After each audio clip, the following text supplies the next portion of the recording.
Hello traders, this is Rich from tradesight. Just want to take a couple of minutes here and just run through the trades that triggered off the main stock report, and also the trades that triggered off of the ideas that were published into our private Twitter feed for subscribers. We had a fairly positive day in the beginning of the day, and we rolled and got some pretty good direction. So we did have some pretty good range. So we did wind up with a fairly productive day with 6 winners and 1 loser. And let's walk through them trade by trade right now. First up is the long call and Fox A. This was off the main stock report that was published prior evening. It was a long trigger over a decent pattern that has been set up over 36.43. Stock initially ran up only about 10 cents or so, reversed back down, went back up again, and ultimately really did nothing and didn't get 20 cents in the money before getting 20 cents out of the money. So this trade's going to count as a loser on the day, since it never got 20 cents in the money before it's 20 cents out of the money for a partial profit. Next up is First Solar FSLR. This is off the main stock report as well. Triggered long over 72.68. Ran up to about 73.50 or so before finding initial resistance. So this stock did have market directional support for the initial burst of energy, but as you can see, the stock failed to follow through in and of itself, and ultimately rolled with the market stopping you out after only recording that first partial profit, never making a second impulse to the upside. Next up, we're going to move from the main stock report to the private Twitter feed. These are the additional calls that the analysts put in to subscribers, kind of based off what we're seeing off of the tape. Noted that Amazon had excellent relative strength early in the morning. You can see the very large gap up here in the 5-minute chart from the previous settlement. It then set up a very positive first 5-minute candle, so we indicated to go long Amazon over the first 5-minute high based on the relative strength in that positive first candle. Broke out above that. Certainly went far enough for a pretty decent initial profit, but unfortunately didn't really get any market support to continue higher. One thing is that the gap never filled today, and it did show excellent relative strength, even as the ES and the NQ futures were rolling negatively on the day. So definitely got your first initial profit, but then had to get stopped out at break even later in the day right here when we actually rolled back down below the trigger. Next up was Google. This was Chris's call in the Twitter feed. This had pretty good relative strength the last couple of days, and was holding up and outperforming the market. Long call was over 583. Triggered here. Took a little while to get going. Never really went that far against you, but definitely got you an opportunity to get out of some up around 585, 586 for a partial profit before this thing ultimately rolled with the market. We're going to move on to a couple more substantial trades. This is Priceline PCLN.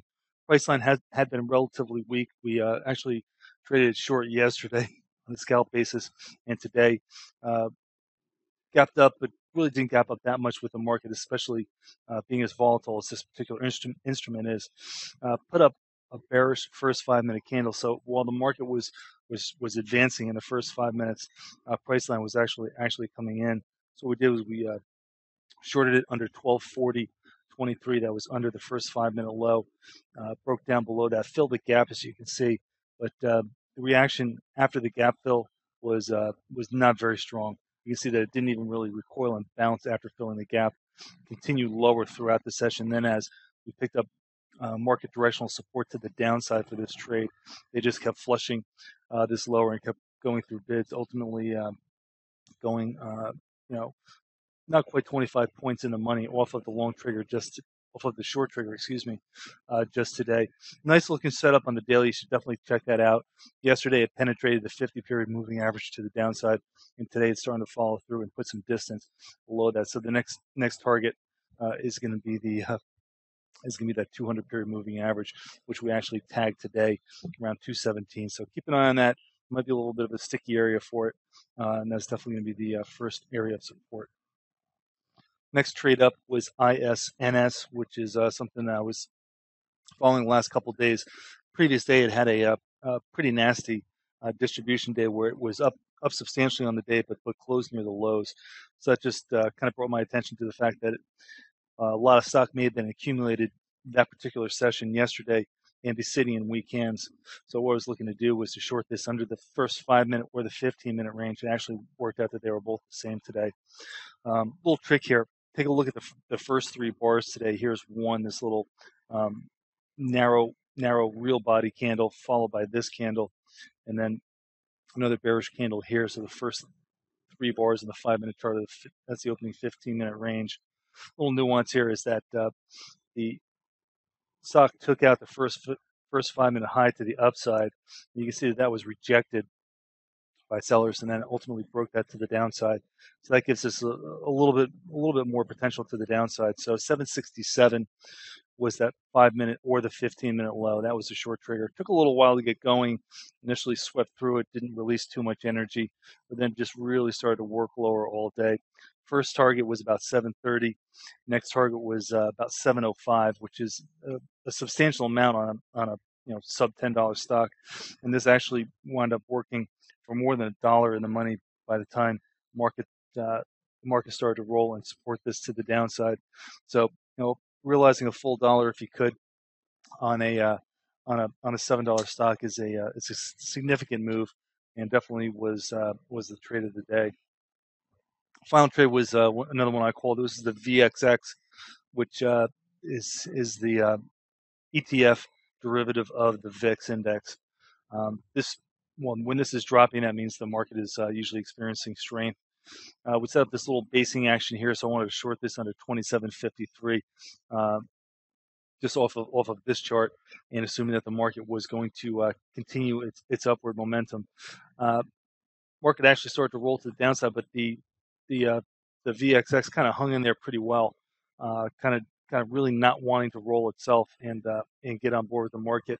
But unfortunately, this trade never worked. We didn't get 20 cents in the money to take a partial profit, and ultimately wound up stopping out break even after not realizing any profit on this. So you shouldn't have lost any money on this in the VXX. This is definitely something that when it trades, it either works or it doesn't. You don't want to dig into this thing. What you're really looking for is a release of energy, and the institutions moving this in your favor, because the institutions dominate the option market. So the institutions are looking for a particular direction in the options. It should become evident and should be pretty linear on the release. And when it's not, don't fight it. Just get out of the way. This one obviously didn't work. In fact, it would have been nice to reverse it the other way, but we didn't. Perhaps another day. Anyway, just want to walk you through a few trades that we did today. As always, appreciate you tuning in, and thanks for listening. This has been Rich for tradesight.